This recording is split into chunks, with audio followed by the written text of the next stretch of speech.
இந்த சிம்மராசி என்பர்களினுடைய அந்த திருமண உறவுகள்ல தவறான ஒரு உறவுகளுக்கு போகக்கூடிய ஒரு சூழ்நிலையில இந்த கலத்திரம் அப்படின்றது அமையக்கூடிய ஒரு அமைப்பாக தான் இருந்திருக்கு. கடந்த வருடத்துல இருந்து இந்த பாதிப்புகள் இந்த சிம்மராசி என்பர்களுக்கு இருக்கு. வரன் பார்க்கக்கூடிய சில விஷயத்துல எங்களுக்கு மிகப்பெரிய ஒரு தோல்விகள் நடந்துட்டு இருக்குது அப்படின்றவங்களுக்கு இந்த வருடம் அதுல இருந்தெல்லாம் ஒரு நிவர்த்தி அப்படின்றது கண்டிப்பா கிடைக்க போகுது. குரு அப்படின்னு சொல்லக்கூடிய அந்த குரு பகவான் உங்களுக்கு 12ஆம் இடம், உங்களுடைய ராசி, இப்படி அடுத்தடுத்து ஒரு மாற்றங்களை அனுபவிக்கிறதுனால கண்டிப்பாக 5ஆம் வீட்டு அதிபதியாகப்பட்ட அந்த குரு பகவான் ஆகப்பட்டவர் உங்களுடைய 12ஆம் இடம் உங்களுடைய ராசிக்கே பயிற்சியாகி வர்றதுனால வேலை ரீதியான பிரச்சனைகள்ல இருந்து மீண்டு வரக்கூடிய இந்த சிம்மராசி என்பர்கள் திருமணம் உறவு சம்பந்தப்பட்ட சில பிரச்சனைகள்ல உலகெங்கும் இருக்கும் டிவோட்டி நேஷன் தமிழ் நேயர்கள் அனைவருக்கும் ஆஸ்ட்ரோ பூர்ணாவின் அன்பார்ந்த வணக்கங்கள். இன்னைக்கு நாம பார்க்கக்கூடிய சிறப்பு பதிவு 2026 புத்தாண்டிற்குரிய பலன்கள். இந்த 2026ல வருட கிரகங்கள் அப்படின்னு சொல்லக்கூடிய அந்த குரு பகவான், சனி பகவான், ராகு, கேது இந்த கிரகங்களின் பெயர்ச்சிகள் அப்படின்றது ஒரு முக்கியத்தன்மை வாய்ந்த ஒரு மாற்றமாக இருக்கும். ஏன்னா இந்த வருட கிரகங்கள் தான் இந்த வருட பலன்களை நிர்ணயிக்கக்கூடிய ஒரு முக்கியமான கிரகங்கள். இதுல இந்த சனி பகவான் மீன ராசியில இருக்கிறார். இந்த சனி பகவான் இந்த வருடம் முழுவதுமே மீன ராசியில தான் இருக்க போறார். இந்த ஜூலை மாசம் வரைக்கும், அதாவது 27ஆம் தேதி ஜூலை மாதம் அந்த சனி பகவான் வக்ரம் பெறுகிறார். அந்த வக்ரம் அடையக்கூடிய அந்த சனி பகவானின் தன்மையாகப்பட்டது ஃபர்ஸ்ட் ஆஃப் இயல்பு நிலையில இருக்கிறாரு. ஜூலைக்கு மேல சனி பகவான் வக்ரத்தன்மை பெறுகிறார். இது எப்ப நிவர்த்தி அடைகிறாரு அப்படின்னு கேட்டீங்கன்னா 12வது மாதம் 11ஆம் தேதி, அதாவது டிசம்பர் 11 அன்னைக்கு அந்த சனி பகவான் தன்னுடைய இயல்பு நிலைக்கு வர்றார். ஆக மொத்தம் இந்த சனி பகவான் இரண்டு விதமாக தான் செயல்பட போறார். ஒண்ணு இயல்பு நிலையில ஃபர்ஸ்ட் ஆஃப் செயல்பட போறாரு, செகண்ட் ஆஃப் பாத்தீங்கன்னா வக்ரத்தோட செயல்பட போகிறார். இதுதான் இந்த 2026ல சனி பகவானினுடைய தன்மைகள். அடுத்து மிதுன ராசியில குரு பகவான் வருடம் ஆரம்பிக்கும் போதே வக்ரத்தன்மையோடு தான் இருக்கிறார். இவர் எப்ப வக்ர நிவர்த்தி அடைகிறாரு அந்த மிதுன ராசியில அப்படின்னு பார்க்கும்போது மார்ச் மாதம் 10ஆம் தேதி அந்த குரு பகவான் வக்ர நிவர்த்தி அடைந்து கிட்டத்தட்ட ஒரு 3 மாதங்களுக்கு மட்டும்தான் இயல்பு நிலையில இந்த மிதுன ராசியில இருக்க போறார். அடுத்து 2ஆம் தேதி ஜூன் மாதம் அந்த குரு பகவான் பெயர்ச்சியாகி உச்ச நிலைக்கு போறார், அதாவது கடக ராசிக்கு பெயர்ச்சியாகி போறார். இதுதான் இந்த குரு பகவானினுடைய தன்மைகள். அந்த உச்ச நிலைக்கு போகக்கூடிய அந்த குரு பகவான் அந்த கடக ராசியில கிட்டத்தட்ட ஒரு 4 மாதங்களுக்கு பெயர்ச்சியாகி இருக்கிறார். திரும்ப அதிசாரம் பெறுகிறார். அதாவது அக்டோபர் மாதம் 31ஆம் தேதி அந்த குரு பகவான் அதிசாரம் பெற்று அந்த சிம்ம ராசிக்கு பயிற்சி ஆகிறார். ஆக மொத்தம் இந்த குரு பகவானின் தன்மை 2026ல 3 விதமான ஒரு ராசிகளை கடந்து செல்லக்கூடிய ஒரு தன்மைகளை பெறுகிறார். இந்த குரு பகவானின் தன்மைக்கு அடுத்து அந்த ராகு, கேது அவங்கதான் அந்த நிழல் கிரகங்கள். இந்த நிழல் கிரகங்கள் வருடத்தின் இறுதியில, அதாவது டிசம்பர் மாதம் 6ஆம் தேதி, டிசம்பர் 6 தேதி அன்னைக்கு இந்த ராகு கேது, அதாவது ராகு பகவான் அந்த கும்ப ராசியிலிருந்து மகர ராசிக்கும், கேது பகவான் சிம்ம ராசியிலிருந்து அந்த கடக ராசிக்கும் பெயர்ச்சியாகி போறார். ஆக மொத்தம் இந்த ராகு கேது பாத்தீங்கன்னா வருடம் முழுவதுமாகவே அந்த சிம்ம ராசியிலையும் கும்ப ராசியிலையும் இருந்து வருடத்தின் இறுதியில தான் டிசம்பர் மாசம் தான் அவங்க பயிற்சியாகி போறாங்க. அதனால இந்த வருடத்துல மெயினா பாத்தீங்கன்னா சனி பகவானும் குரு பகவான் தான் நிறைய மாற்றத்தை கொடுக்க போறாங்க.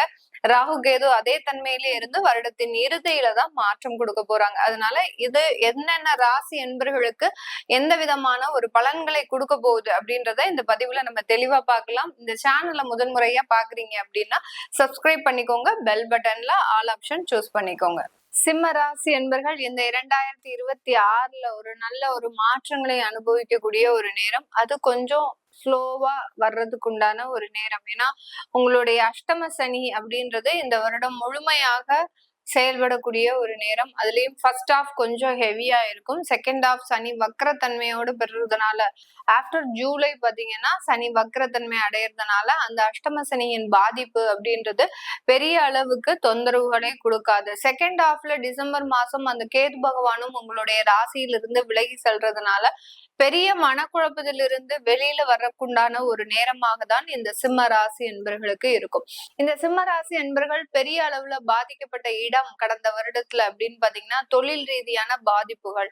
எந்த தொழில் செய்தாலும் பெரிய அளவுக்கு ஒரு நஷ்டங்களை சந்தித்து அந்த நஷ்டத்துல இருந்து வெளியில வர முடியாத ஒரு பிரச்சனைகள்ல மாட்டிட்டு இருக்கக்கூடிய ஒரு அமைப்பாக இருந்திருக்கும். கடந்த வருடத்துல அதிகப்படியான வழக்குகளை சந்தித்த நபர்களும் இந்த சிம்மராசி நண்பர்கள் தான். சிம்மராசி என்பர்கள் எதுவுமே சம்பந்தம் இல்லாத சில வழக்குகள்ல பாதிக்கப்பட்டு அதனால அவமானங்கள், தேவையில்லாத அசிங்கங்கள் இதை எல்லாத்தையுமே சந்தித்தவர்கள். அதுலயும் குடும்பம் சம்பந்தப்பட்ட விவாகரத்து வழக்குகள், அது எவ்வளவோ நீங்க முயற்சி செய்தும் அந்த விவாகரத்துகளை தடுக்கலாம் அப்படின்ற மாதிரியான சில முயற்சிகளை பண்ணியிருப்பீங்க.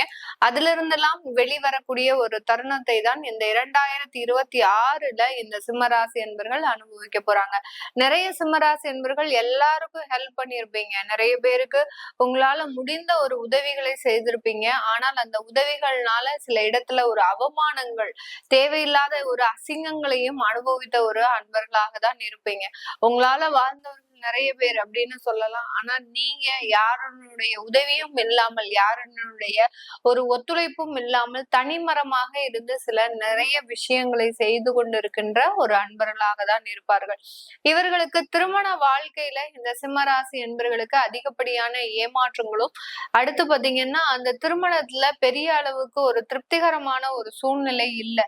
ஏன்னா ராசிக்கு 7ஆம் வீட்டு களத்திராதிபதி அப்படின்னு சொல்லக்கூடிய அந்த சனி பகவான் 8ஆம் இடத்துல இருக்கிறதுனால அந்த களத்திரம் அப்படின்றது இவர்களுக்கு ஒரு மிகப்பெரிய ஒரு மன நெருடலை கொடுக்கக்கூடிய ஒரு அமைப்பாக தான் இருக்கும்.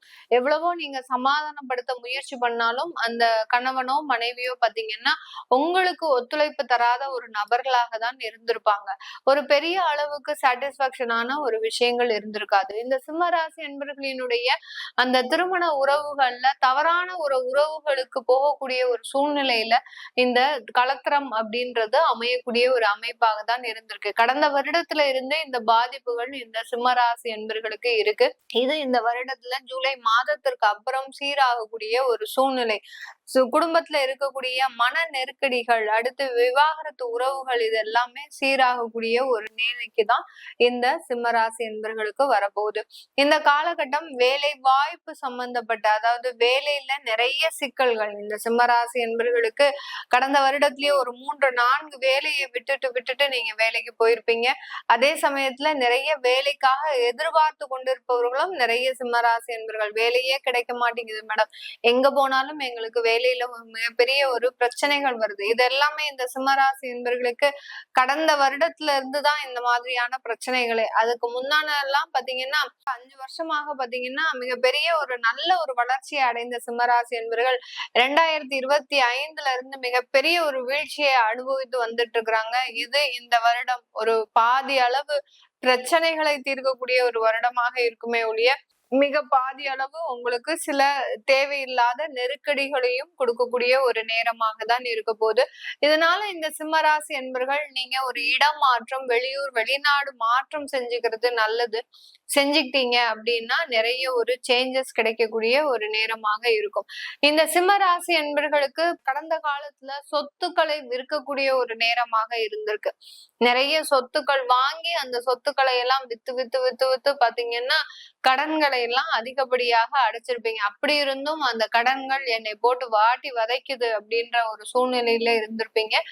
இது இந்த வருடத்துல கொஞ்சம் நிவர்த்தி ஆகக்கூடிய ஒரு தருணம். வருடத்தின் இறுதியில அந்த கடன் தொந்தரவு அப்படின்றது இந்த சிம்ம ராசி என்பர்களுக்கு முழுமையாக விலகக்கூடிய ஒரு நேரமாக இருக்கும்.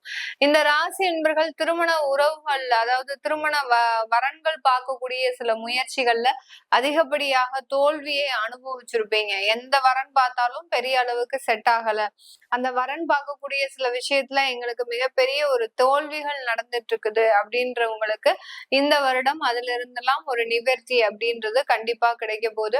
ஏன்னா உங்களுடைய 7ஆம் இடத்துல ராகு பகவான் இருந்து இந்த வருடத்துல 6ஆம் இடத்திற்கு பயிற்சியாகி வர்றதுனால அந்த திருமண வரன்கள் அமையறதுல தடைகள் நீங்கி நல்ல ஒரு வரன்கள் அமையறதுக்கு உண்டான ஒரு அமைப்பாக இருக்கும். இந்த சிம்மராசி என்பர்களுக்கு கோச்சார நிலவரப்படி சில கிரகங்கள் நெகட்டிவாக இருந்தாலும் அந்த குரு அப்படின்னு சொல்லக்கூடிய அந்த குரு பகவான் உங்களுக்கு 12ஆம் இடம், உங்களுடைய ராசி, இப்படி அடுத்தடுத்து ஒரு மாற்றங்களை அனுபவிக்கிறதுனால கண்டிப்பாக அந்த குரு பகவான் பகவானினுடைய பெயர்ச்சியினால நிறைய மாற்றங்கள் கிடைக்கக்கூடிய ஒரு அமைப்பாக தான் இந்த சிம்ம ராசி என்பர்களுக்கு இருக்கும். இந்த சிம்ம ராசி என்பர்கள் உற்பத்தி சம்பந்தப்பட்ட தொழில்ல இருக்கக்கூடியவர்களுக்கு நிறைய ஒரு வாய்ப்புகள் கூடி வரக்கூடிய ஒரு நேரம். அந்த உற்பத்தி சம்பந்தப்பட்ட துறையெல்லாம் பாத்தீங்கன்னா எக்ஸ்போர்ட் சம்பந்தப்பட்ட வாய்ப்புகள் உங்களை தேடி வரக்கூடிய ஒரு நேரமாக இருக்கும். அடுத்து விவசாயம் சார்ந்த தொழில்ல இருக்கக்கூடியவர்களுக்கும் இந்த காலகட்டம் விவசாயத்துல சில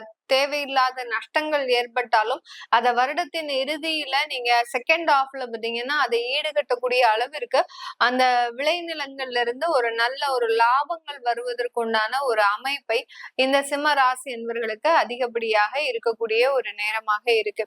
இந்த அஷ்டம சனி அப்படின்றது பாத்தீங்கன்னா எந்த இடத்துல உங்களுக்கு பிரச்சனையை கொடுக்கும் அப்படின்னா திருமண உறவுகள்ல மட்டும்தான் பிரச்சனையை கொடுக்கும். வேலையில பிரச்சனையை கொடுத்தாலுமே அந்த பிரச்சனையை நீங்க சமாளித்து வெளிவரக்கூடிய ஒரு அமைப்பாக தான் இருக்கு. ஏன்னா குரு பகவான் ஆகப்பட்டவர், அதாவது இந்த சிம்மராசி என்பர்களுக்கு 5ஆம் வீட்டு அதிபதியாகப்பட்ட அந்த குரு பகவான் ஆகப்பட்டவர் உங்களுடைய 12ஆம் இடம் உங்களுடைய ராசிக்கே பயிற்சியாகி வர்றதுனால வேலை ரீதியான பிரச்சனைகள்ல இருந்து மீண்டு வரக்கூடிய இந்த சிம்மராசி என்பர்கள் திருமணம் உறவு சம்பந்தப்பட்ட சில பிரச்சனைகள்ல மாட்டிக்கொள்ளக்கூடிய ஒரு அமைப்பை தான் இருக்கு. அதே மாதிரி வழக்குகள், தேவையில்லாத வழக்குகள், சொத்து சம்பந்தப்பட்ட வழக்குகள், அடுத்து பாத்தீங்கன்னா அலுவலகம் சம்பந்தப்பட்ட வழக்குகள், இதெல்லாம் ஏற்படுவதற்குண்டான ஒரு அமைப்பாக தான் இருக்கு. இந்த சிம்மராசி என்பர்களுக்கு அரசாங்க உத்தியோகத்துல இருக்கக்கூடியவர்கள் ரொம்ப கேர்ஃபுல்லா இருக்கணும். இந்த வருடத்துல விஆர்எஸ் வாங்கணும் அப்படின்னு நினைக்கக்கூடியவர்கள் நீங்க கொஞ்சம் பொறுமையா இருந்து வாங்குங்க. எந்த விதமான அவப்பெயருக்கும் ஆள்படக்கூடிய ஒரு நேரமாக இருக்கு. அதனால உங்களுடைய கால சூழ்நிலைகளை பொறுத்து நீங்க விஆர்எஸ் வாங்கிக்கிட்டீங்க அப்படின்னா நல்லது. இல்ல நான் எக்ஸ்டெண்ட் பண்ணலாம்னு இருக்கிறேன் அப்படின்னா தாராளமாக எக்ஸ்டெண்ட் பண்ணிக்கலாம். எக்ஸ்டெண்ட் பண்ணுனீங்க அப்படின்னா பெரிய அளவுக்கு பாதிப்புகள் வராது. வேலை சுமைகள் தான் அதிகரிக்கக்கூடிய ஒரு அமைப்பாக இருக்கு. ப்ரொஃபஷனல் ஜாப்ல இருக்கக்கூடியவர்கள், அட்வொகேட், ஆடிட்டர்ஸ், டாக்டர்ஸ், இந்த மாதிரியாக ப்ரொஃபஷனல் ஜாப்ல இருக்கக்கூடியவர்களுக்கு இந்த காலகட்டம் உங்களுடைய வேலை சுமைகள் அப்படின்றது அதிகரிக்கக்கூடிய ஒரு நேரமாக இருக்கும். வேலைக்கு தகுந்த மாதிரியான ஒரு அங்கீகாரம் இந்த ராசி என்பர்களுக்கு இந்த காலகட்டம் இந்த ப்ரொஃபஷனல் ஜாப்ல இருக்கக்கூடியவர்களுக்கு கிடைக்காது. இந்த வருடம் முடிஞ்சுதான் அடுத்த வருடத்துலதான் உங்களுக்கு அந்த அங்கீகாரம் கிடைக்கிறதுக்குண்டான ஒரு நேரம். அதனால நீங்க தனியாக சுயமாக தொழில் ஆரம்பிக்கணும் அப்படின்னு நினைக்கிறத விட ஒரு இடத்துல நீங்க வேலை பார்த்து இந்த வருடம் முழுவதுமாக சில தகுதியை நீங்க ஏற்படுத்திக்கிட்டீங்க அப்படின்னா மிகப்பெரிய அளவுக்கு ஒரு நல்ல ஒரு மாற்றங்கள் அடையக்கூடிய ஒரு நேரமாக தான் இந்த சிம்ம ராசி என்பவர்களுக்கு இருக்க போது. வெளிநாட்டுல இருக்கக்கூடியவர்கள் அவர்களினுடைய உறவு முறைகள்ல சில பிரிவுகள் ஏற்பட்டு அடுத்து சரியாகக்கூடிய ஒரு நேரமாக இருக்கும். வேலையில இருக்கக்கூடிய வளர்ச்சிகள் அதிகரிக்கும் இந்த சிம்ம ராசி என்பவர்களுக்கு. அங்க தொழில் செய்யக்கூடியவர்களுக்கு தொழில் ரீதியான லாபங்களும் தொழில்ல சின்ன அளவு நஷ்டம் ஏற்படக்கூடிய அமைப்புகளும் இருக்க போது இந்த ராசி என்பர்களுக்கு. இது எல்லாமே நம்ம கோச்சார நிலவரப்படி பலன்களை கணிச்சு சொல்லி இருக்கிறோம். இந்த சிம்ம ராசி என்பர்கள் மாணவர்களாக இருக்கிறாங்க, கல்வி சம்பந்தப்பட்ட விஷயத்துல இருக்கிறாங்க அப்படின்னா ரொம்ப கவனம் எடுத்து படிக்கணும். ரொம்ப அசால்ட்டா இருந்துட்டீங்க அப்படின்னா சில தோல்விகள் வரக்கூடிய ஒரு டைமாக இருக்கு இந்த சிம்ம ராசி என்பர்களுக்கு. அதனால கல்வி சம்பந்தப்பட்ட விஷயத்துல ரொம்ப கவனத்தோடையும் அதிகப்படியாக ஹார்ட் ஒர்க், அதாவது ரொம்ப கடின முயற்சி பண்ணுங்க. அப்படின்னாதான் நீங்க ஏற்படுத்தக்கூடிய இலக்கை அடைவதற்குண்டான ஒரு நல்ல ஒரு நேரம் அப்படின்றது இந்த 2026ல இந்த சிம்ம ராசி என்பவர்களுக்கு இருக்க போது. இங்க கோச்சார நிலவரப்படி நம்ம பலன் சொல்லியிருக்கிறோம் அப்படின்னா உங்களுடைய தசாபுத்தி அமைப்புகள் எப்படி இருக்கு அப்படின்னு பாக்குறது விருப்பப்படுறவங்க கீழே இருக்கிற நம்பருக்கு வாட்ஸ்அப்ல அப்பாயின்மெண்ட் வாங்கிக்கிட்டு நீங்க கன்சல்ட் பண்ணிக்கலாம். உங்களுடைய குழந்தைகளுக்கு ஜாதகம் எழுதணும், நியூமராலஜி படி பேர் வைக்கணும் அப்படின்னு நினைக்கிறவங்களும் கீழே இருக்கிற நம்பருக்கு வாட்ஸ்அப்ல மெசேஜ் பண்ணுங்க. உங்களிடமிருந்து விடைபெறுவது உங்கள் ஆஸ்ட்ரோ பூர்ணா. எல்லோருக்கும் இனிய புத்தாண்டு நல்வாழ்த்துக்கள். நன்றி, வணக்கம்.